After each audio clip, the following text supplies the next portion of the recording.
Halo Sobat Bola Indonesia, apa kabar? Semoga semua dalam kondisi sehat, bahagia, dan selalu dilimpahkan banyak rezeki yang bermanfaat. Amin. Terima kasih buat Amin. sobat-sobat yang sudah subscribe channel ini. Semoga kami bisa terus berkembang lebih baik lagi. Eh, Kali ini kita akan membahas analisa hasil laga Indonesia melawan Timor Leste yang baru saja berlangsung. Dan akhirnya Indonesia meraih kemenangan pertama di SEA Games ya dengan skor 4-1. Ya, Oke, Bro Ipung, bagaimana nih ya. kita lihat dulu dari sisi kedua kesebelasan yaitu tim Indonesia dan Timor Leste di Mhm. tabel klasemen seperti apa nih, Bro? Ya, memang kan setelah pertandingan Myanmar melawan Filipina yang dimenangkan Myanmar, Mhm, ini ada perubahan ini ya peringkat di grup A. mhm. Jadi saat ini Myanmar ada di posisi pertama justru, Paling atas, gitu. betul, Iya, dengan paling 6 poin. atas. Kemudian di bawahnya ada Vietnam, ada Filipina, Indonesia dan Timor Leste gitu loh. Ya. Dan ternyata memang karena ini adalah pertandingan pertama yang dimenangkan oleh Indonesia. Indonesia praktis tidak bergerak nih dari posisi semula gitu loh, bro. Ya, ya, ya, ya. Jadi Indonesia masih di posisi keempat dengan Iya. poinnya 3 ya, dan Timor Leste dengan poin 0. Dan defisit Betul. golnya untuk Timor Leste udah sedemikian besar ya. Iya, Minus 8. minus Dan 8. sesuai dengan obrolan kita kemarin ya, Indonesia harus menang minimal selisih 3 gol. Betul. Artinya defisitnya sudah hilang ya, Mm-mm. tapi tidak ada surplus juga. Masih Iya, oke. betul, betul. Nah, Bro, mengenai Mm. eh, momen-momen penting yang terjadi di eh, Ya, babak pertama ya. ya Ya, di memang laga ini saya juga gimana? kaget ya di 5 menit pertama.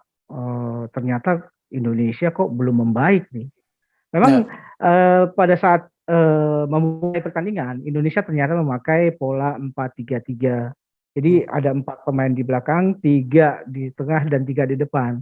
Ini tujuannya adalah untuk sebagai keseimbangan tim sebetulnya.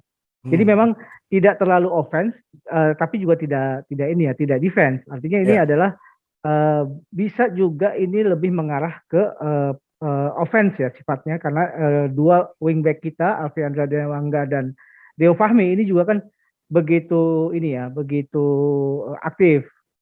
Cuma masalahnya di 5 menit babak pertama itu memang horor juga nih buat Indonesia sampai akhirnya Mark Locke itu membuat kesalahan yang sebetulnya kesalahan yang sangat elementer gitu ya. Kesalahan kontrol bola akhirnya direbut oleh pemain Vietnam, coba direbut lagi Mark Klok di dalam kotak penalti akhirnya pelanggaran dan terjadi penalti. Untungnya penalti itu gagal oleh Hernando Ali.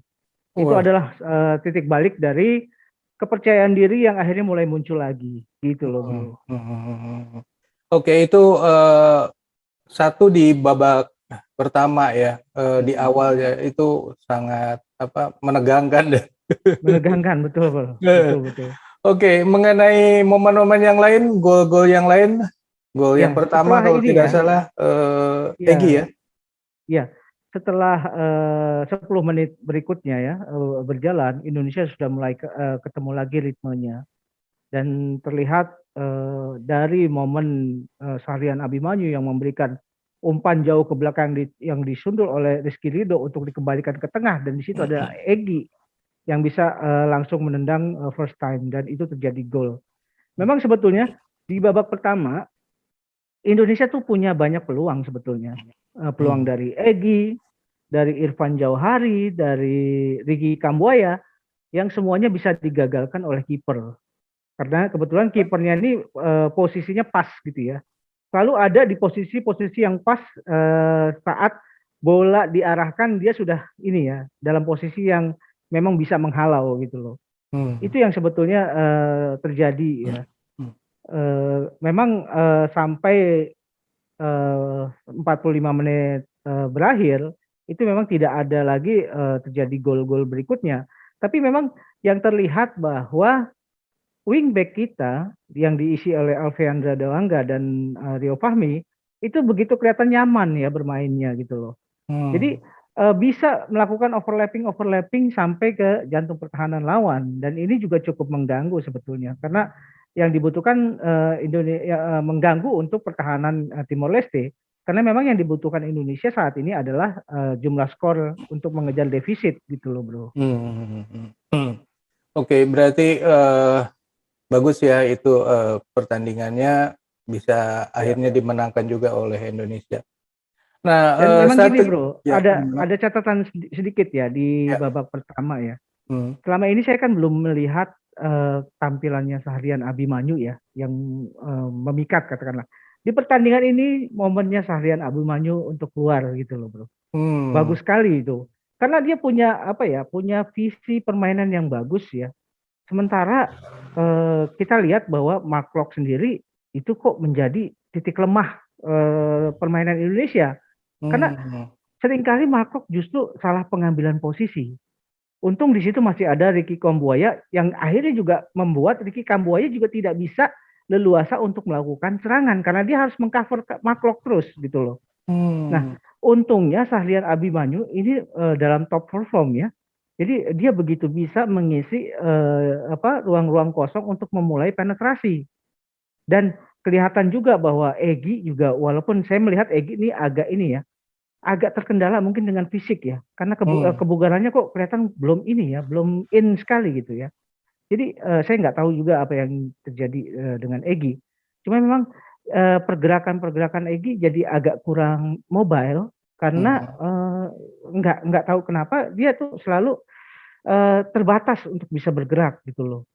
Untung saja di situ masih ada Irfan Jauhari yang hari ini juga bisa menemukan perform yang lumayan bagus dan artinya kekhawatiran kita tentang posisi striker ini sudah bisa berangsur-angsur berkurang dengan performa Irfan Jauhari selama dua babak ini bagus gitu loh bro.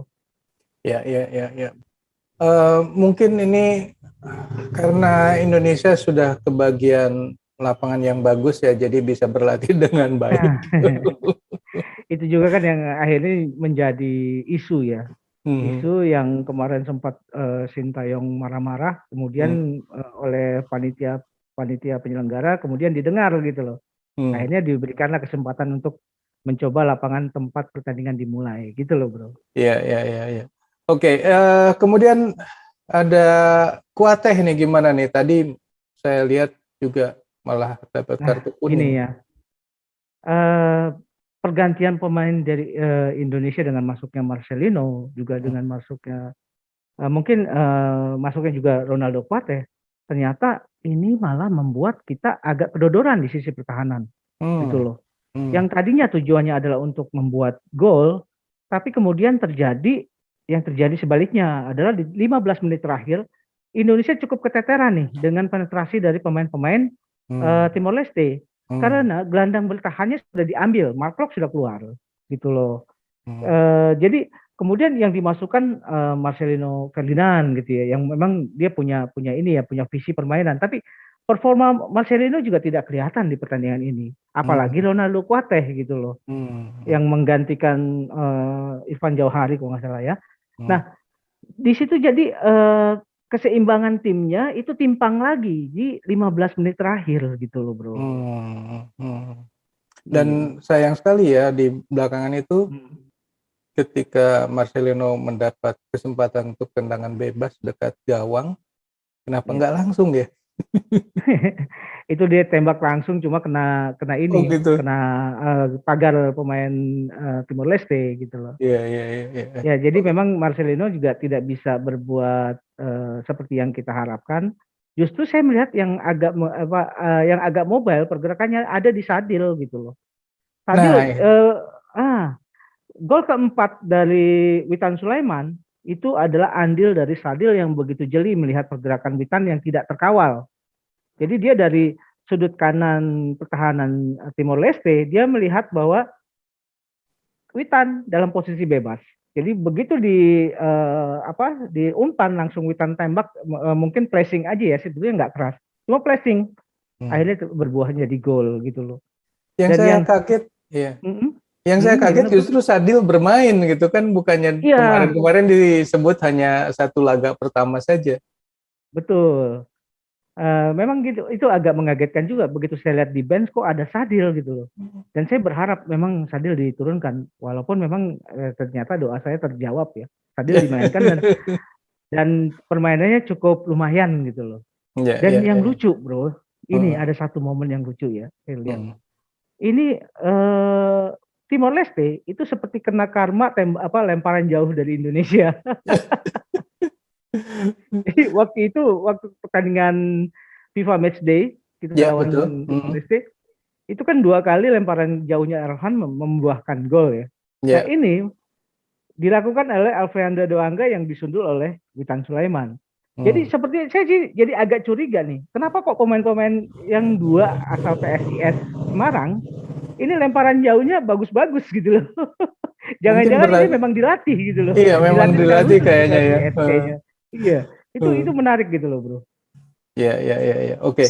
Ada eh, Hmm. pemain-pemain yang lain yang harus disorot. Saya kira itu serangan baliknya Hmm. juga dari mana, dari Timor Leste juga itu bagus tuh menurut saya sih. Iya, itu boleh dibilang ini ada kesalahan dari Asnawi ya. Hmm. Asnawi yang melakukan blunder yang bolanya kemudian bisa direbut oleh pemain Timor Leste yang memberikan umpan ke Mouzinho Ya, untuk dia bisa langsung penetrasi dan akhirnya gol. ya. Tapi saya menyoroti perannya Asnawi ya. Hmm. Sebetulnya Rio Fahmi di pertandingan ini tidak jelek, dia Hmm. bermain bagus. Cuma masalahnya sepertinya Sintayong ingin memberikan ini ya kesempatan Asnawi untuk merasakan aura kompetisi gitu, aura pertandingan Hmm. gitu loh, untuk Hmm. mempersiapkan pertandingan yang mungkin akan lebih berat nantinya, yaitu melawan Filipina dan Myanmar gitu loh. Jadi eh, perubahan dari Rio Fahmi ke Asnawi itu sepertinya tidak membawa efek apa-apa ya, karena saat pertandingan tadi Rio Fahmi justru bermain juga cukup bagus gitu loh bro.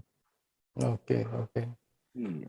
Oke deh, baik. Itu jadi strategi 4-3-3-nya STY berlangsung sampai akhir laga Ya dan memang di akhir-akhir pertandingan ya dengan masuknya Marcelino, dengan masuknya Ronaldo Kuate, ini kan ada penumpukan pemain-pemain menyerang sebetulnya yang hmm, diharapkan untuk menciptakan lagi gol-gol berikutnya.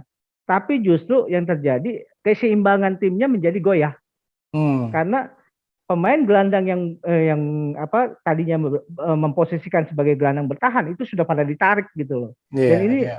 sebuah pelajaran juga buat mungkin pertandingan-pertandingan berikutnya, bahwa yang paling penting adalah bagaimana menciptakan tim yang bisa seimbang dan artinya dari mulai area bertahan, tengah dan depan itu saling bersinergi ya, saling bisa menutup celah gitu loh. Sementara yang Oke. tadi di 15 menit terakhir kita terlalu banyak menumpuk penyerang, sementara gelandang bertahannya sudah tidak ada, akibatnya kita cukup ketar-ketir ya, Hmm. karena 15 menit terakhir itu kita cukup diserang gitu loh oleh ini ya Timor Leste gitu loh. Oke, tadi banyak disorot juga pelatih Vietnam malah bukan pelatih Indonesia. Iya. Ada komentar, Bro? Jadi gini, rasanya sih kalau Park Hang-seo melihat Timor Leste ada ini juga sih.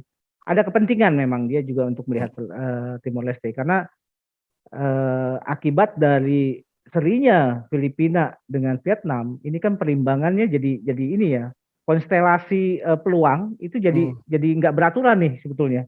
Jadi karena semua semua tim punya peluang ya, artinya Filipina, Indonesia, Myanmar dan Vietnam itu semua punya peluang yang sama saya pikir. Nah, Hmm. Hmm. dia juga Pak Hangzhou sepertinya tidak ingin kecolongan melawan Timor Leste, sekaligus dia juga memantau juga calon kuat nih. Ya, karena mungkin dalam tangkapannya Pak Hangzhou Indonesia masih punya peluang gitu loh. Ya, ya, ya, mudah-mudahan demikian juga sih. Mudah-mudahan gitu loh. Oke, bro. Apalagi yang mau dibahas, bro? Selain itu, ada barangkali ada yang tertinggal. Ya, saya juga menyoroti peran Ricky Kambuaya ya. Ricky Hmm, Kambuaya juga saya kok Ricky Kambuaya kan akhirnya kemudian ditarik ya. hmm, Itu juga saya lihat dalam pertandingan tadi itu kurang ya, kurang berperan. Karena yang diharapkan dia sebagai penyerang lubang itu dia hanya bisa menciptakan satu momen gitu loh. Dia lebih banyak seperti orang yang mencoba ini ya, mencoba cari-cari cara gitu loh. Tapi belum hmm, ketemu nih apa yang mesti dia lakukan gitu di lapangan. Jadi hmm, ada kemungkinan karena dia juga harus mengcover dari Mark Locke yang underperform saya pikir. Jadi itu juga yang membuat dia juga tidak bisa berkonsentrasi untuk melakukan penyerangan karena dia harus membantu di sektor pertahanan juga. Sepertinya sih seperti itu, Bro. Oke, bro. Mm. Mengenai eh, Indonesia kan Mm-mm. kemarin mendapat istirahat ya, tidak Iya, bermain. Apakah kebugaran pemain Indonesia tampak di pertandingan ini atau biasa aja? ya kelihatan sekali ya Indonesia tuh punya endurance yang cukup bagus. Cuma ada satu pemain yang terkapar itu juga Alfiandra Dewangga yang akhirnya harus dikeluarkan karena kayaknya cedera. Ini juga sinyal yang membahayakan ya. Karena di Hmm, pertandingan ini Alfiandra Dewangga di posisi bek kiri itu bagus sekali. Jadi dia memang pemain yang ini ya, salah satu pemain yang serba bisa ya. Itu ada di Alfiandra Dewangga. Dia bisa bermain di sebagai bek tengah, dia bisa bermain sebagai gelandang bertahan. Dia juga ternyata bisa juga bermain di sebagai bek kiri. Dan dengan Alfiandra Dewangga, ya mudah-mudahan cederanya tidak ini ya, tidak berlarut ya. hmm. Dengan cederanya Alfiandra, ini saya juga agak mengerikan nih untuk menatap pertandingan berikutnya. Karena pertandingan berikutnya otomatis akan lebih berat gitu loh, Bro. Oke, Sobat Bola Indonesia, begitulah obrolan kita mengenai hasil laga Indonesia melawan Timor Leste yang baru saja selesai berlangsung di Vietnam. Menurut sobat-sobat semua, kira-kira siapa nih pemain yang patut diacungi jempol yang bermain Iya. sangat bagus? Silakan tulis di komentar dan boleh juga sih menuliskan nama pemain yang boleh dianggap sebagai tidak berperan atau perannya kurang bagus ya. Kita Ya. tunggu komentarnya. Oke, Bro Ipung, kita selesai Oke. dulu. Kali ini kita lanjut di video yang akan datang. Oke, Sobat Bola, sekian dulu. Sampai jumpa lagi di video yang akan datang. Bye. Oke, Bro. Thank you.